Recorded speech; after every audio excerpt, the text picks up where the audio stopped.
జగన్మోహన్ రెడ్డి గారు పవన్ కళ్యాణ్ గారి గురించి కొన్ని కీలకమైన వ్యాఖ్యలు చేస్తున్నారు. కార్పొరేటర్కి ఎక్కువ, ఎమ్మెల్యేకి తక్కువ అని మాట్లాడుతున్నారు. మీరేమంటారు దాని గురించి? అసలు జగన్మోహన్ రెడ్డి గారికి ఏముందని మాట్లాడతాడు? ఆయన రిమాండ్ ఖైదీకి ఎక్కువ, జీవిత ఖైదీకి తక్కువ. అసలు మాట్లాడడానికే ఏమి లేదు ఆయన దగ్గర. ఇప్పుడు జగన్మోహన్ రెడ్డి గారు పదవిలో ఉన్నప్పుడు మాట్లాడారంటే కొన్ని అధికార దాహం అనుకోవచ్చు. మరి ఇప్పుడేముందని ఎందుకు అలా మాట్లాడుతున్నారంటారు? నెగిటివ్ పబ్లిసిటీ కోరుకోవాలని కోరుకుంటున్నాడు. అంటే జనాల మీదకి నెగిటివ్ గా ఎలా అయినా జనాల్లోకి వెళ్ళాలంటే నెగిటివ్ గా వెళ్తూ జనాల్ని కొంచెం తప్పుదోవ పట్టించాలని చూస్తున్నాడు. దీన్ని మేము తీవ్రంగా ఖండిస్తున్నాం. ఇప్పుడు పవన్ కళ్యాణ్ గారిని గతంలో ఎంతో మంది నీచాతి నీచంగా మాట్లాడారు. ఒక రకంగా చెప్పాలంటే రాజకీయాల్లో అంత దారుణమైన మాటలు పడిన నాయకుడు అంటే ఎవరు లేరు. మరి అలాంటి నాయకుడికి ఇప్పుడు వచ్చిన గెలుపు ఎలా అనిపిస్తుంది? ఆయన పనితనం ఎలా అనిపిస్తుంది? కష్టపడ్డోడికి ఎప్పుడు గెలుపు అనేది చాలా సర్వసాధారణం. పడ్డోడు ఎప్పుడు చెడ్డోడు కాదు.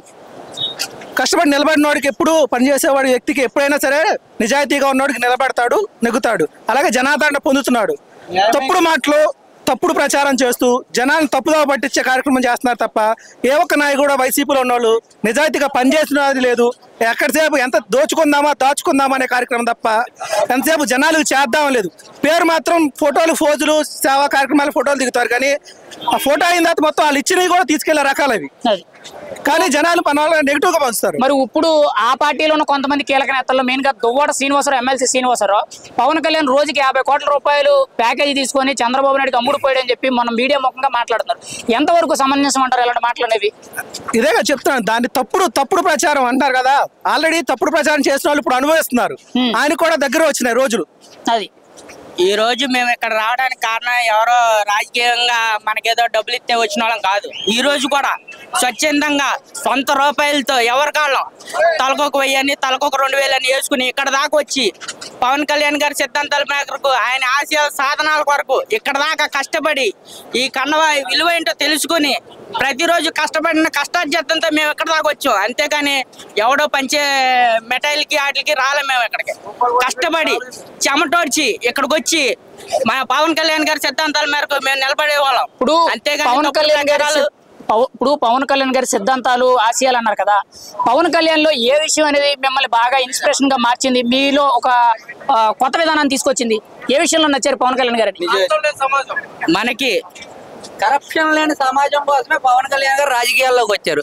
అదే కరప్షన్ లేకుండా రాజకీయం జరుగుతుంది ఈ రోజున జరుగుతుంది కాబట్టి ప్రతిపక్ష నాయకులు ఉండబట్టలేక 11 సీట్లతో నాకు ప్రతిపక్షం కావాలని రోడ్లు ఎక్కుతున్నారు. వాటి వల్ల ఎంట్రీకి కూడా కదలదు పవన్ కళ్యాణ్కి. ఎన్ని ప్రచారాలు చేపించినా పవన్ కళ్యాణ్ గారికి పదవి ఉన్నా లేకపోయినా నాయకుడే, రాజు రాజే. అది మరి జగన్మోహన్ రెడ్డి గారు నాకు మైక్ ఇవ్వండి, నేను ప్రజా సమస్యల మీద పోరాడతాను, జగన్ అన్న 2.0 ఏంటో చూపెడతానన్నారు. మరి ఆ జగన్ అన్న 2.0 ఏముంటది అంటారు? 5 సంవత్సరాలు బట్టి అధికారం పడుకున్నాడు అంటారా? కనుక్కోండి. ఇప్పుడు అడుగుతున్నాడు కదా ప్రతిపక్షం కావాలని. 5 సంవత్సరాల క్రితం అధికార పక్షం ఇచ్చాం. ఏం చేశాడు? ఏమి చేయాలి? సోమరబోతులు చేశాడు. బట్టలు నొక్కి సోమరబోతులు చేశాడు.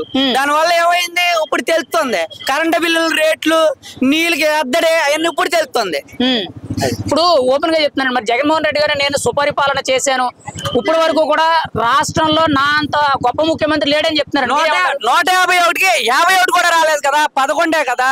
మరి సుపరిపాలన అంటే మరి జనాలు చూస్తారు కదా, ప్రజలు చూస్తారు కదా. అటు బటన్ నొక్కాడు, జనం కూడా ఓటుతో సమాధానం చెప్పాడు. అదే ఈ గెలుపు, కూటమి గెలిపే ఇది. ఫైనల్ గా ఒక మాట అండి, జగన్మోహన్ రెడ్డి గారికి, వైఎస్ఆర్సీపీ పార్టీకి, నాయకులకి మీరిచ్చే సలహా ఏంటంటే ఒక ఓటర్గా? తొందరగా జైలుకి వెళ్తాకి జగన్మోహన్ రెడ్డిని కూడా దుకాణం సర్దుకోమని చెప్పమన్నాం. ఆడికి వత్తాసు పలికే ప్రతి నాయకుడు చెప్పకూడదు అంటాడు. చెంచలు కూడా జైల్లో బెత్తలు ఖాళీ అయినాయి ప్రతి ఒక్కరికి. జై జనసేన, జై పవన్ కళ్యాణ్.